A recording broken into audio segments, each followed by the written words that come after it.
Welcome to my English class. આજે આપણે simple past tense એટલે કે સાદા ભૂતકાળ વિશે અભ્યાસ કરીશું. તો સાદો ભૂતકાળ ક્યારે વપરાય?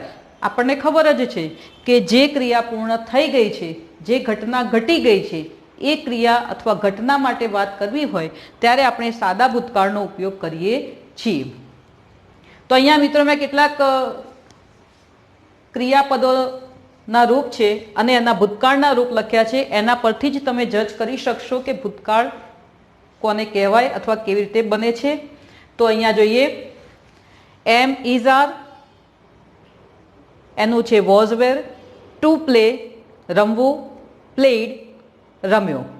ટુ લવ ચાહવું, લવડ ચાહ્યો. ટુ વોચ જોવું, વોચડ જોયું. ટુ ગો જવું, વેન્ટ ગયો. ટુ રન દોડવું, રેન દોડ્યો. ટુ કમ આવવું, કેમ આવ્યો. ટુ કટ કાપવું, કટ કાપ્યું. ટુ શટ બંધ કરવું, શટ બંધ કર્યું. ટુ પુટ મૂકવું, પુટ મૂક્યું. ટુ રીડ વાંચવું, રીડ વાંચ્યું. હવે તમે જ સમજી શકશો અહીંયા કે મૂળ ક્રિયાપદ અને ભૂતકાળના રૂપમાં શું ફરક છે. તો મિત્રો આ છે એમ ઇઝ આર. તમને ખબર છે કે ટુ બીના વર્તમાન કાળના રૂપો છે, તો ટુ બીના ભૂતકાળના રૂપો વોઝ વેર. તો આ થયા ટુ બીના ભૂતકાળના રૂપો. પ્લેનું પ્લેડ, શું ફેરફાર થયો? ઈડી લાગ્યું. લવનું લવડ, ડી લાગ્યો. વોચ ઈડી લાગ્યું, વોચડ. તો અહીંયા જોઈએ છે કે કેટલાક ક્રિયાપદોના અંતે ડી કે ઈડી પ્રત્યય લાગી અને ભૂતકાળ થાય છે. તો મિત્રો ભૂતકાળ કરતી વખતે જે ક્રિયાપદોના અંતે ડી કે ઈડી પ્રત્યય લાગે છે એને ભૂતકાળના નિયમિત રૂપો કહે છે. કેવા રૂપો કહે છે? નિયમિત રૂપો. નિયમિત રૂપો એટલે ક્રિયાપદનો ભૂતકાળ કરતા ક્રિયાપદને અંતે ડી કે ઈડી પ્રત્યય લાગે છે. પછી અહીંયા મિત્રો જુઓ, ગો, વેન્ટ, રન, રેન, કમ, કેમ. અહીંયા આપણે જોઈએ છે કે ડી કે ઈડી પ્રત્યે લાગ્યો નથી અને છતાં પણ ભૂતકાળ થયું છે. તો એવા ક્રિયાપદોના ભૂતકાળના રૂપોને આપણે અનિયમિત રૂપો કહીએ છીએ. અનિયમિત રૂપ એટલે ભૂતકાળ કરતી વખતે જે ક્રિયાપદને અંતે ડી કે ઈડી પ્રત્યય લાગતો નથી. પછી અહીંયા જુઓ, cut cut, shut shut, put put, read read. તો અહીંયા ક્રિયાપદનું મૂળ રૂપ અને ભૂતકાળના રૂપ સરખા છે.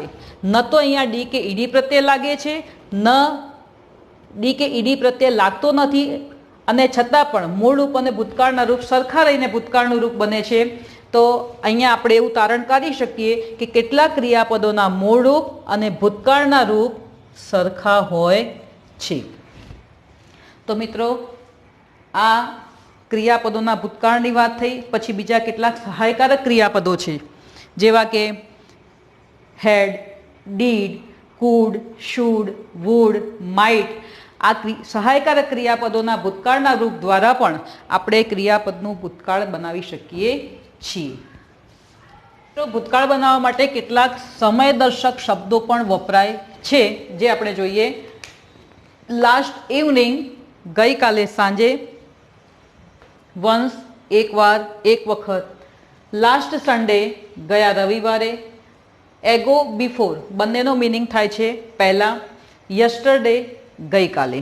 તો આ શબ્દો આપ્યા હોય તો બરાબર છે, ન આપ્યા હોય તો પણ આપણે, તમને ખબર છે કે ક્રિયાપદ પરથી જ કાળ નક્કી થાય છે. ઓકે, પણ આ શબ્દો ધ્યાનમાં રાખવા પણ જરૂરી છે. તો મિત્રો આજે આપણે કેટલાક ભૂતકાળના વાક્યો જોઈશું, જેમાં number 1, I help my friend yesterday. આ એક વાક્ય આપેલું છે. મેં તો કહી દીધું કે આ ભૂતકાળનું વાક્ય છે, પણ મિત્રો તમને ખબર પડી કેવી રીતે? તો જુઓ, આઈ હેલ્પ, હેલ્પ એટલે મદદ કરવી, એ ક્રિયાપદ થયું. એનું ભૂતકાળ હેલ્પ. શું લાગ્યું છે? ઈડી. એટલે ભૂતકાળનું રૂપ થયું ક્રિયાપદનું. પછી બીજો સમયદર્શક શબ્દ આપેલો છે યસ્ટરડે. એટલે મેં મારા મિત્રને ગઈકાલે મદદ કરી. તો આ થયું ભૂતકાળનું રૂપ. Number 2, Reena met Sita 2 days before. Reena સીતાને 2 દિવસ પહેલા મળી. ચલો, ક્રિયાપદ કયું છે? મેટ. મૂળ ક્રિયાપદ છે મીટ અને એનું ભૂતકાળનું રૂપ છે મેટ. બીજો શબ્દ છે બિફોર. બિફોર એટલે અગાઉ, પહેલા. તો આ પણ ભૂતકાળનું રૂપ થયું. Rohan played cricket match. Rohan cricket match રમ્યો. તો મિત્રો આમાં ક્રિયાપદ કયું છે? પ્લે.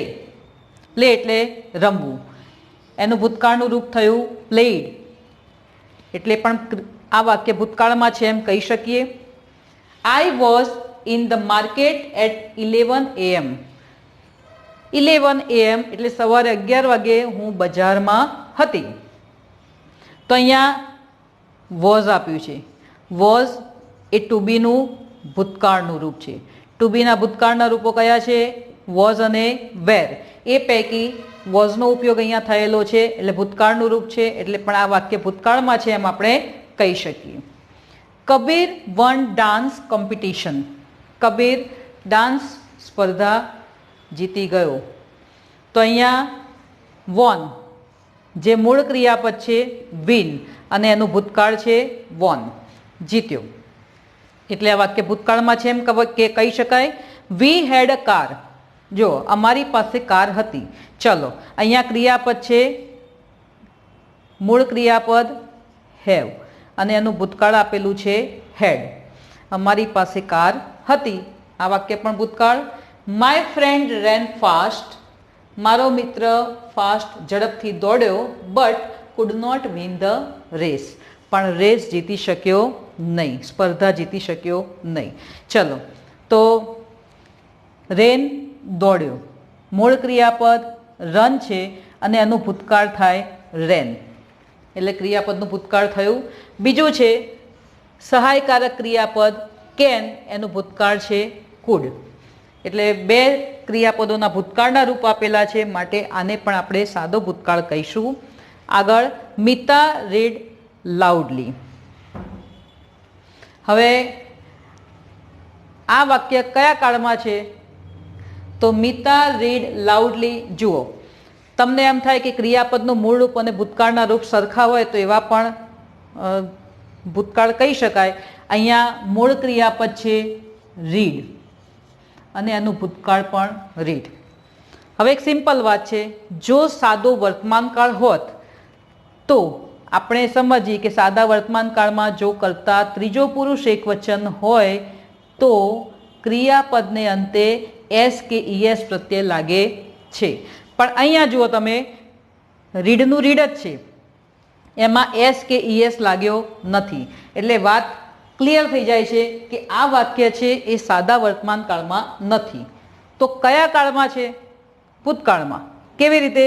ત્રીજો પુરુષ એકવચન હોવા છતાં એસ કે ઈએસ નથી લાગ્યું તો વર્તમાન કાળ તો છે નહીં. હવે આપણે આગળ જોયું કે કેટલાક ક્રિયાપદોના મૂળ રૂપ અને ભૂતકાળના રૂપ સરખા હોય છે, તો એ હિસાબથી અહીંયા આપણે સમજી શકીએ કે આ વાક્ય સાદા ભૂતકાળમાં છે. The child shut the door. Same way, જેવું 8મું સેન્ટેન્સ છે એવું જ 9મું છે. ધ ચાઇલ્ડ ત્રીજો પુરુષ એકવચન, જો વર્તમાનકાળ હોત તો એસ કે ઈએસ લાગત, પણ એવું છે નહીં. ક્રિયાપદના મૂળ રૂપ અને ભૂતકાળના રૂપ સરખા છે, એટલે મૂળ રૂપ પણ શટ અને ભૂતકાળનું રૂપ પણ શટ. તો બાળકે બારણું બંધ કર્યું, એટલે આ પણ ભૂતકાળ. વી વોચ્ડ મૂવી દિલ બેચારા ઓન ટીવી. અમે ટીવી પર દિલ બેચારા મૂવી જોયું. વોચ એટલે જોવું, નિહાળવું, એનું ભૂતકાળનું રૂપ છે વોચ્ડ. એટલે આ વાક્ય પણ ભૂતકાળમાં છે. તો મિત્રો, આ રીતે તમે આઈડેન્ટિફાઈ કરી શકશો કે વાક્ય કયા કાળમાં છે. હવે આપણે આ ભૂતકાળ જોઈએ તો તમને જ્યારે સેન્ટેન્સ તમારી સામે આવે ત્યારે તમને એ શોધવાનું કે ક્રિયાપદ કયું છે અને ક્રિયાપદનું કયા રૂપ આપેલું છે. વર્તમાન કાળનું આપેલું છે, ભૂતકાળનું આપેલું છે, ભવિષ્યકાળનું કે કયા કાળનું આપેલું છે. જો તમે આ રીતે ક્રિયાપદ આઈડેન્ટિફાઈ કરતા શીખશો તો કોઈ પણ કાળ ઓળખવો સરળ પડશે. અને આજે આપણે આ ભૂતકાળની વાત જોઈ તો ભૂતકાળમાં પણ તમે આ સમયદર્શક શબ્દો આપ્યા હશે કે નહીં આપ્યા હોય તો પણ मात्र ने मात्र क्रियापद परथी तमे नक्की करी शकशो के वाक्य भूतकाळमां छे। तो ख्याल आवी गयो तमने? Okay, bye bye.